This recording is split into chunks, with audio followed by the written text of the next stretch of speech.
Pihak China semalam umumkan rakyat Malaysia nak negara ke China. Selain daripada 3 negara Eropah, dia sebut di ASEAN Malaysia diberikan keistimewaan boleh ke negara China 2 minggu tanpa visa.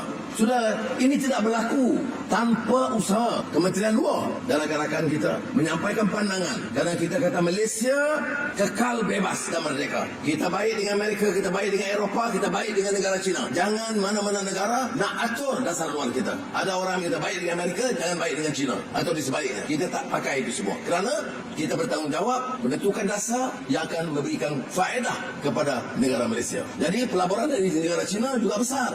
Jili Proton di Tanjung Malim itu telah menetapkan kawasan kota otomotif terbesar selain daripada negara China. Dengan pengeluaran awal 500,000 kenderaan Jili Proton 1 tahun. Ini, saudara, apa faedah kepada kita? Faedahnya ialah peluang pekerjaan kepada anak-anak muda. Sebab itu saya pastikan TVET, Institut Latihan, Giat Mara, terutama di sekitar Perak, Selangor dan berdekatan diubah sesuai untuk memenuhi keperluan Jili Proton dari segi otomotif. Hal-hal ini kita lakukan untuk menjamin masa depan yang lebih baik bagi negara kita.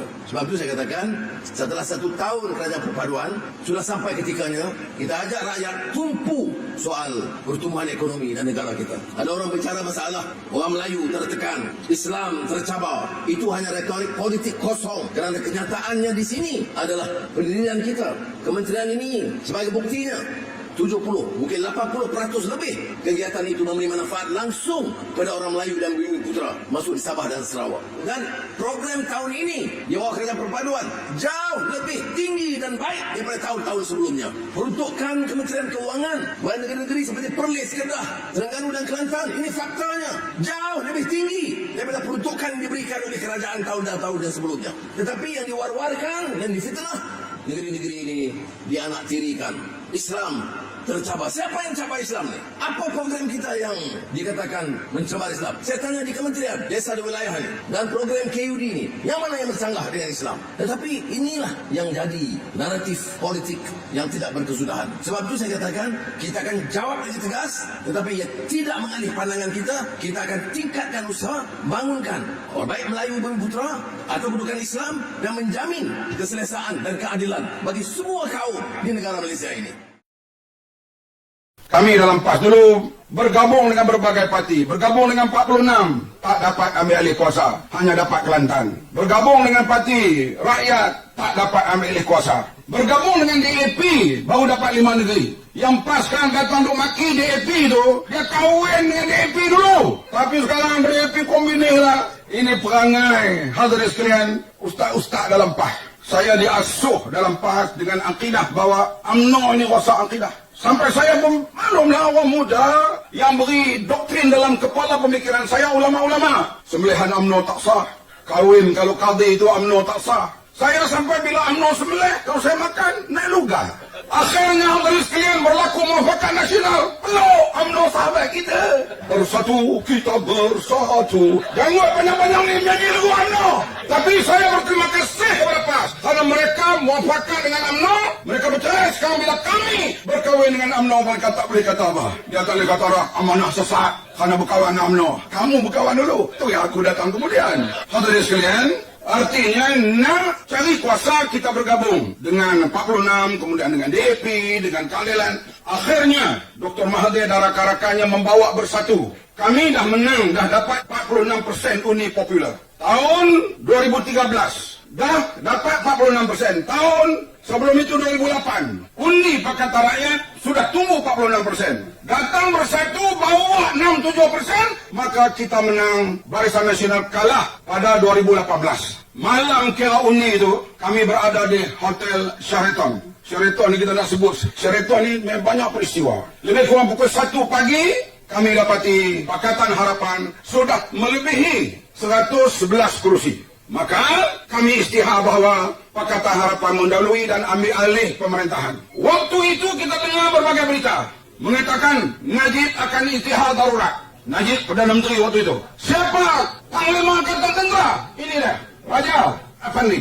Artinya kalau Najib perintah saja istihar darurat, inilah orang yang akan melaksanakan. Kita boleh berbeza pandangan dengan Datuk Seri Najib, tapi Datuk Seri Najib menghormati keputusan rakyat dan tidak tidak memerintahkan Panglima Tentera untuk mengambil alih. Kerana kita memilih sistem demokrasi, siapa majoriti, mereka lah berhak untuk mendapat kuasa. Kita lihat pada tahun 2003 ketika Tun Dr. Mahathir mengumumkan bahawa beliau mahu meletakkan jawatan sebagai Presiden UMNO.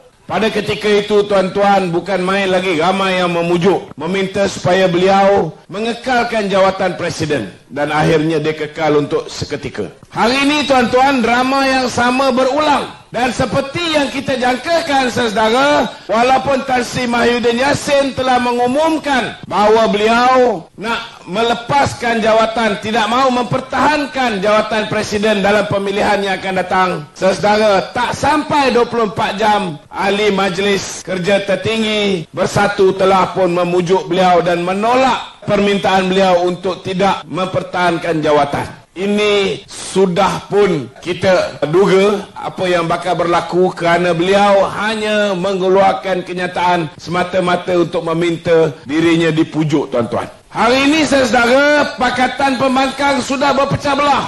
Kita lihat jawatan Presiden ni pun, saudara, yang menyebabkan Muhyiddin hari ini rasa kecil hati kerana kawan-kawan dia dalam PAS sudah tidak menghormati dia. Hari ini juga menyebabkan Muhyiddin kecil hati kerana kawan-kawan dia macam Azmin dan juga Hamzah Zainuddin sudah tak sabar-sabar nak menggantikan beliau. Kerana hari ini mereka nampak Muhyiddin Yassin sudah menjadi sebagai biawak hidup, tuan-tuan.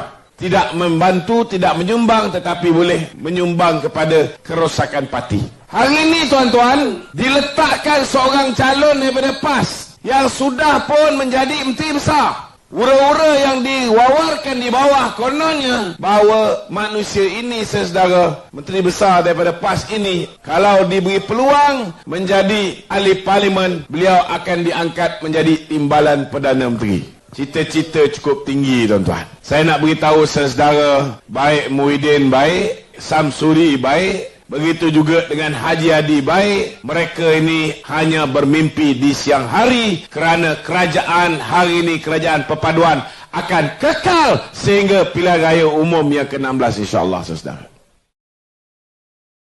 Saya nampak daripada dulu lagi, kita lihat PAS bersama dengan DAP, kemudian dia bersama dengan PKR, dia tinggalkan dua kawan ni.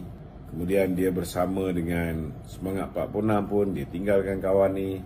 Bila dia bersama dengan UMNO pun, sekerat jalan, dia tinggalkan UMNO. Dia bersama dengan Bersatu. Hari ni tengok Bersatu dah macam biawak hidup, tuan-tuan. Sudah menjadi bebanan kepada mereka. Nampak gayanya mereka sudah mula nak mencari jalan keluar, meninggalkan Bersatu pula.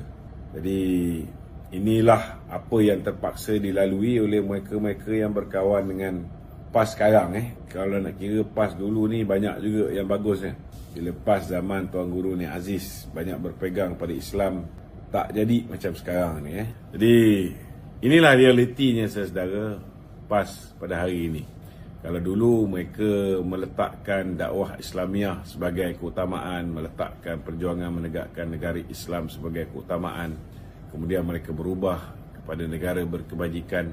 Kemudian zaman mereka mula nak berjinak dengan UMNO, mereka usahakan apa yang dipanggil sebagai RUU 355. Bila dapat kuasa 3 bulan, bukan setakat RUU 355 dilupakan, hudud dilupakan, segala apa yang mereka perjuangkan selama hari ini dilupakan, malah cabutan istimewa judi dari 8 cabutan berubah menjadi 22 cabutan. Ditambah pula. Jadi benda-benda macam inilah yang menyebabkan orang akhirnya mula sangsi dengan perjuangan PAS. Mula hairan apa sebenarnya yang PAS nak. Kenapa mereka boleh dengan mudah merubah prinsip perjuangan mereka bila mereka dah mula dapat royalti minyak, mereka dah mula dapat jawatan menteri, mereka dah mula dapat jawatan duta besar ke Timur Tengah. Akhirnya satu demi satu berubah. Itu sebabnya saya merasakan bahawa saya rasa rakyat Malaysia tak perlu terkejut kalau selepas ini mereka akan tinggalkan Bersatu pula. Tak ada apa yang mustahil.